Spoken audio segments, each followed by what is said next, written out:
নমস্কাৰ বন্ধুসকল, আপোনালোকে কেনে আছে? ভালে আছে আশা কৰোঁ। ময়ো ভালে আছোঁ। তো আজি বিৰাট ঠাণ্ডা, সেইকাৰণে মই জেকেট পিন্ধি আছোঁ। আৰু এই ঠাণ্ডাৰ মাজত মই আপোনাক এটা বিশেষ গুৰুত্বপূৰ্ণ খবৰ দিবলৈ ওলাইছোঁ। খবৰটো হ'ল জানুৱাৰী 2024 জানুৱাৰী মাহৰ প্ৰথম সপ্তাহত যিটো হেজাৰ হেজাৰ ৰেচন কাৰ্ডৰ পৰা মানুহৰ নাম কৰ্তন কৰা হৈছে, এইটো আপুনি কেনেকৈ চাব? আপোনাৰ নাম কৰ্তন হ'ল নে ঠিকে আছে, এইটো আপুনি কেনেকৈ চাব?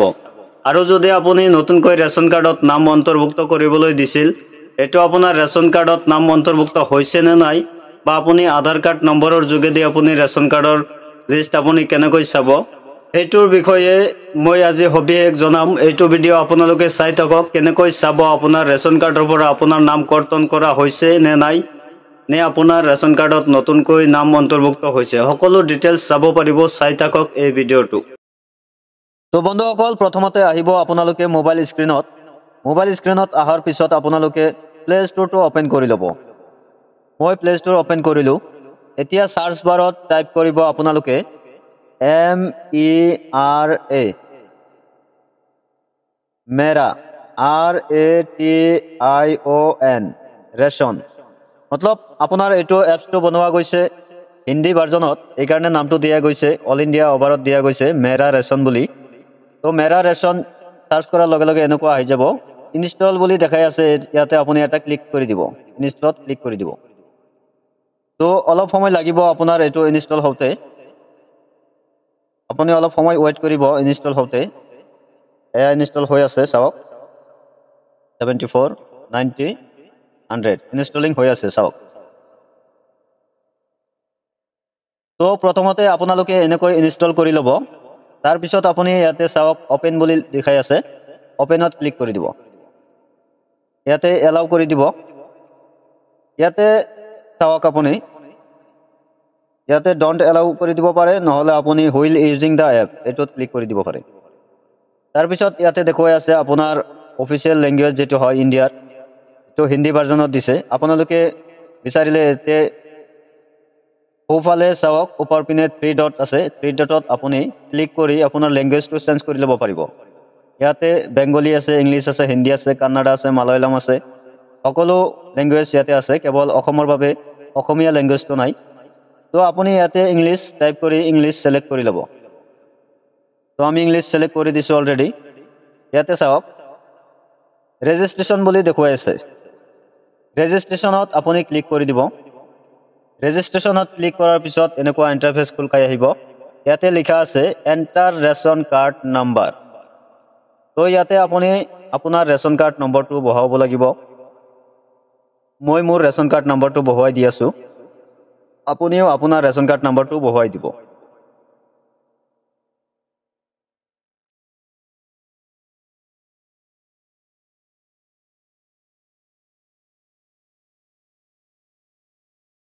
তো মই মোৰ ৰেচন কাৰ্ড নম্বৰটো বহুৱাই দিলোঁ।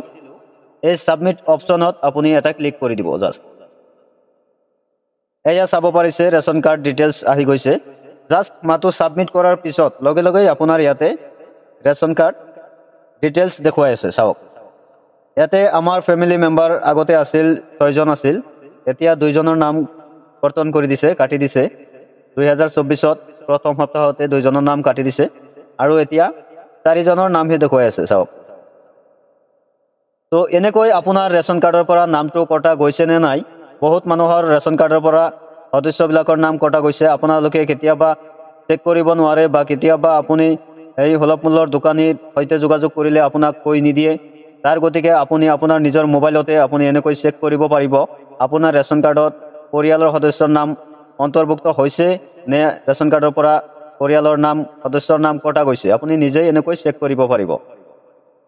আৰু যদি আপুনি কোনো বিদেশত থাকি আছে, আপোনাৰ লগত এই ৰেচন কাৰ্ড নম্বৰটো নাই, কিন্তু আপোনাৰ লগত আপোনাৰ যিটো আধাৰ কাৰ্ড নম্বৰ আছে, আধাৰ কাৰ্ড নম্বৰটো আপোনাৰ লগত আছে, আপুনি আপোনাৰ আধাৰ কাৰ্ড নম্বৰৰ যোগেদি আপুনি ৰেচন কাৰ্ডটো চাব পাৰিব। সকলো সদস্যৰ নাম আপুনি চাব পাৰিব যে আপোনাৰ নামটো 2024 চনত কটা গৈছে ৰেচন কাৰ্ডৰ পৰা, নে আপোনাৰ নামটো ৰেচন কাৰ্ডত আছে, বা আপোনালোকে যিবিলাক নতুন নাম অন্তৰ্ভুক্ত কৰিবলৈ আবেদন জনাইছিলে সেইবিলাকৰ নাম ৰেচন কাৰ্ডত অন্তৰ্ভুক্ত হৈছে নে নাই, এইটো আপুনি চাব পাৰিব। আপুনি জাষ্ট ইয়াতে চাওক, ইয়াতে চাওক তলত লিখা আছে আধাৰ সিডিং আপুনি আধাৰ সিডিঙত ক্লিক কৰি দিব মই ক্লিক কৰি দেখুৱাই আছো এতিয়া লিখা আছে ইয়াতে প্লিজ সিলেক্ট অপশন ইয়াতে দুটা অপশন দিয়া আছে ৰেশন কাৰ্ড নম্বৰ আৰু আন এটা দিয়া আছে আধাৰ কাৰ্ড নম্বৰ আপুনি যদি ৰেশন কাৰ্ড নম্বৰ লগত আছে আপোনাৰ তেতিয়া হলে আপুনি ইয়াতে ৰেশন কাৰ্ড নম্বৰটো বহাই দিব আৰু যদি আপোনাৰ ৰেশন কাৰ্ড নম্বৰ নাই লগত যদি আপোনাৰ নিজা আধাৰ কাৰ্ড আছে আধাৰ কাৰ্ড নম্বৰৰ যোগেদি আপুনি চাব পাৰিব সদস্যৰ নাম সহ ইয়াতে আপুনি আধাৰ কাৰ্ড নম্বৰটো সিলেক্ট কৰি দিব তো মই মোৰ আধাৰ কাৰ্ড নম্বৰটো সিলেক্ট কৰি দিছো এতিয়া মই আধাৰ কাৰ্ড নম্বৰটো বহাই দিম